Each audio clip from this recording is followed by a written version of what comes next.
Benar.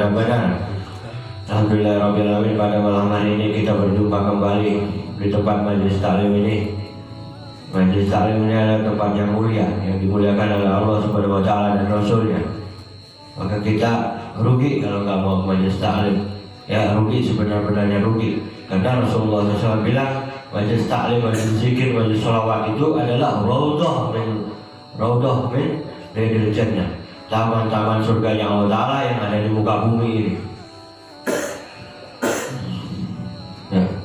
Sampai-sampai Nabi Muhammad SAW bersabda, utlubil ilma walau kana bainaka wa bainahu bahrun minan nar. Artinya tuntutlah ilmu, ya, walaupun di antaramu dan ilmu itu ada lautan api. Bayangin, misalnya kita ini mau nyebrang lautan, ya, kita mau mengejar di seberang lautan tuh permata berlian yang indah, yakni berupa ilmu.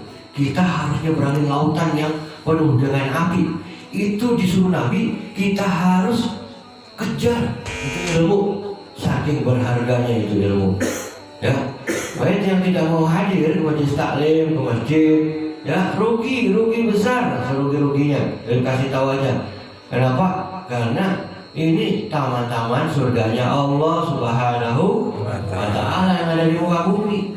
Kita nggak hadir, rugi. Tempat paling indah, tempat paling bagus, paling baik adalah masjid-masjid Allah Ta'ala dan majelis-majelis taklim, majelis sholawat. Itu paling indah, nggak ada duanya di dunia ini. Hotel bintang 7, bintang 5, ya, tak ayat naon-naona dengan majelis zikir, majelis sholawat, masjid-masjidnya Allah Subhanahu wa Ta'ala.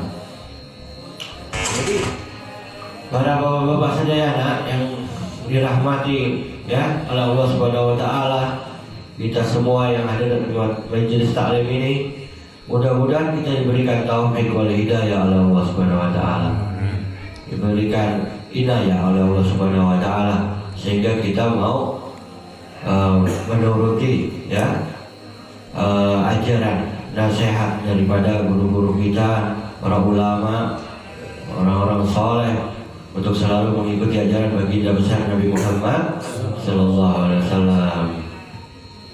Man ata Allah faqad ata Rasul. Jadi siapa orang taat kepada Rasul berarti dia taat kepada Allah. Siapa orang taat kepada Allah, cinta kepada Allah, pasti dia cinta itu kepada Nabi Muhammad SAW, kepada Rasulullah Sallallahu Alaihi Wasallam. Maka dari itu kita benahi diri, introspeksi diri tiap hari, ya. Apa kekuranganku ini, apa, ya. Jadi kata Sayyidina Ali bin Abi Thalib radhiyallahu anhu, tafakkur sa'a khairu min ibadati sab'ina sanah. Jadi tafakkur sesaat, sejam, itu lebih baik dari sholatmu sunnah, sholat sunnahmu, ibadah sunnahmu sebanyak 70 tahun. Bayangin, sejam. Kenapa kok pahalanya begitu besar? Berpikir sejenak sejam itu, ya, seperti kayak kita ini hadir majelis taklim. Ini kita berpikir, ya, kurang lebih sejam. Itu pahalanya sama dengan 70 ibadah sunnah, 70 kali ibadah sunnah, atau 70 tahun ibadah sunnah. Jadi dahsyat, begitu hebatnya pahalanya seperti ini. Kita nggak mau hadir, kita nggak mau berpikir, ya. Alangkah bodohnya kita, ya. Kita nih tiap hari nih kerjain sholat wajib, sholat sunnah, terus sholat sunnahnya kita nggak seberapa, paling qobliyah ba'diyah. Ini dengan hanya sejam kita mau berpikir, ya, tafakkur, talabul ilmi, itu pahalanya subhanallah lebih baik daripada dunia seisinya. Ya gitu, kita harus bersyukur kepada Allah Subhanahu wa Ta'ala masih diberikan nafas kehidupan ini. Ini bukan apa-apa, nafas kehidupan yang kita nikmatin ini untuk kita bertobat kepada Allah Subhanahu wa Ta'ala, untuk kita belajar talabul ilmi. Gimana caranya agar aku mati ini bawa bekal. Jadi bukan hidup ini buat nyari-nyari apa dunia, yang gak ada ujungnya. Kata Rasulullah SAW, apabila anak Adam ini dikasih emas di tangan kanannya, maka dia akan rakus pingin tangan kirinya minta emas. Itulah dunia. Hingga orang itu akan nyungsep masuk ke dalam tanah mulutnya itu masuk ke dalam tanah, baru dia nyerah terhadap dunia ini. Saking rakusnya manusia ini sama dunia. Jadi bahasa daerah, jangan turutin hawa nafsu, kejarlah ilmu akhirat yang utama. Bayangin Nabi Muhammad SAW dan keluarganya aja itu tiap hari selama hidupnya makan tiga hari itu nggak pernah kenyang. Kita ya gaduh-gaduh, ya nasi goreng, ya ayam, Kentucky, fried chicken, udah kenyang, minum banyak. Kita nggak ingat sama Nabi Muhammad SAW dan keluarganya beliau selama 3 hari. Setiap hari, 3 hari itu makan itu nggak pernah kenyang, hanya kurma sama air putih. Itu makanan Rasulullah SAW. Kalau ada itu kadang-kadang Nabi nggak pernah makan, maksudnya 3 hari berturut-turut nggak makan. Padahal hampir sebulan Nabi nggak pernah makan. Ya, bayangin. Itu hanya mikirin apa? Umatnya, agar umatnya ini mau dekat ya kepada Allah Subhanahu wa Ta'ala, mau beribadah, mau bertobat kepada Allah Subhanahu wa Ta'ala sebelum kita ini kena bala musibah bencana. Kita sudah tahu banyak musibah bencana pada waktu pada bulan atau hari-hari ini atau tahun-tahun ini. Banyak sekali bertubi-tubi bencana ya, datang sini berganti. Kita harus introspeksi diri. Apakah dosa-dosaku ya Allah ya Rabb? Kita introspeksi diri. Oh ternyata aku punya dosa seperti ini. Punya dosa misalnya gak cinta ulama, gak cinta habaib, menghina mereka misalnya. Bertobat. Oh aku punya dosa korupsi. Oh aku punya dosa makan uang riba. Cepat-cepat bertobat. Kenapa? Karena dengan istighfar taubat kita, insya Allah kita tidak akan diazab oleh Allah Subhanahu Wa Taala. Karena Allah Taala berfirman, aku tidak akan mengazabmu wahai Muhammad selama engkau ada di muka bumi ini. Nah, pas Nabi Muhammad SAW sudah wafat, maka apa yang harus kita lakukan? Yakni kita disuruh banyak sholawat dan istighfar agar kita tidak kena azab dunia dan akhirat. Nah gitu.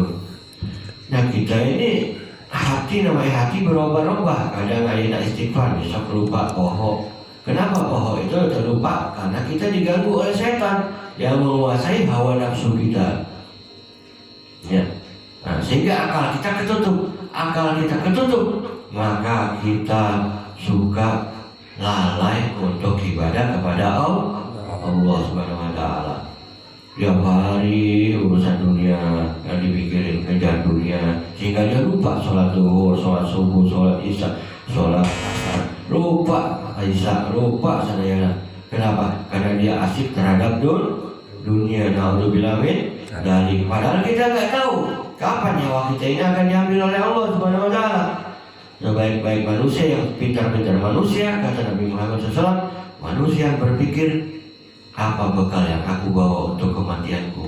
Itu orang yang paling pintar saudara. Itu kata Nabi Muhammad SAW, bukan ujar Habib, bukan, atau bukan kata Habib, bukan. Itu kata Nabi Muhammad SAW, Nabi kita yang tercinta.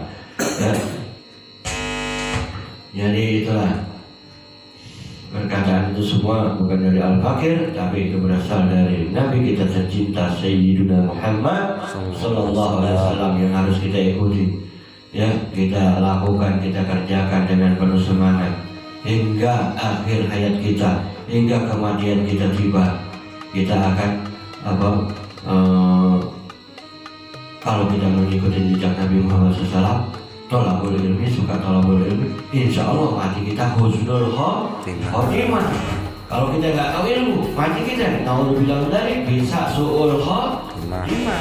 Nih ada cerita, boleh percaya boleh nggak? Di Mesir ada orang ibadahnya rajin. Oh jangankan kayak kita belang-belang sholat. Di Mesir ada orang ibadahnya rajin. Ya ini yang cerita ulama Hadramah. Rajinnya baunya ke masjid sering, baca Al-Quran sering, ya. Tapi dia tidak mempelajari ilmu Islam ya dengan sungguh-sungguh. Dia tidak membaca doa Ya Allah biha, ya Allah biha, ya Allah bihusnil khatimah. Maka pas mati dia masuk neraka. Kalau bapak sadayana boleh percaya boleh enggak? Ada di kisah Utsman bin Habib radhiyallahu anhu, beliau berkisah. Maka semenjak itu Habib Abdullah bin Habib Alwi Al-Haddad Saburatib Al-Haddad mengarang ratib Al-Haddad yang ada bacaan yang kita baca tadi. Ya Allah biha, ya Allah biha, ya Allah bihusnil khatimah. Itu baca sadayana. Pas kita udah sholat, berdoa, baca doa itu agar insya Allah kita meninggal husnul khatimah. Sampaikan kepada anak istri kita, kepada tetangga kita, kepada orang-orang kita kenal. Sampaikan kebaikan meskipun kecil, ibaratnya meskipun nunjukin, singkirkan duri di jalan, tunjukkan kebaikan itu, beritahu, amalkan, insya Allah kita dapat pahala. Siapa tahu dari nunjukin amal itu kita masuk surga. Jangan remehkan perbuatan ibadah yang kecil-kecil. Padahal di situ ada keridhaan Allah Subhanahu wa Ta'ala. Sedangkan kita jangan meremehkan pula dosa-dosa yang kecil. Sedangkan di situ ada murkanya Allah Subhanahu wa Ta'ala. Itu saja dari kami. Mudah-mudahan Allah Ta'ala ampuni dosa-dosa kita. Amin. Ya, Allah Ta'ala panjangkan umur kita, para ulama kita, Allah lindungi. Fi ta'atillah wa fi ta'atil Rasul. Mudah-mudahan kita Allah hindarkan, Allah jauhkan dari bala musibah bencana. Allah angkat bala musibah bencana dari negeri kita Indonesia yang tercinta ini. Amin. Mudah-mudahan diberikan oleh Allah Ta'ala kita semua taufik wal hidayah wal inayah, sehingga kita suka bertaubat, ya, suka talabul ilmi, suka beramal soleh dengan tulus ikhlas karena Allah Subhanahu wa Ta'ala. Dan mudah-mudahan negeri kita kembali dijadikan oleh Allah Ta'ala, ya, baldatun thayyibatun wa rabbun ghafur, ya, insyaallah. Amin ya Allah ya Rabbal alamin. Itu saja dari Al-Fakir.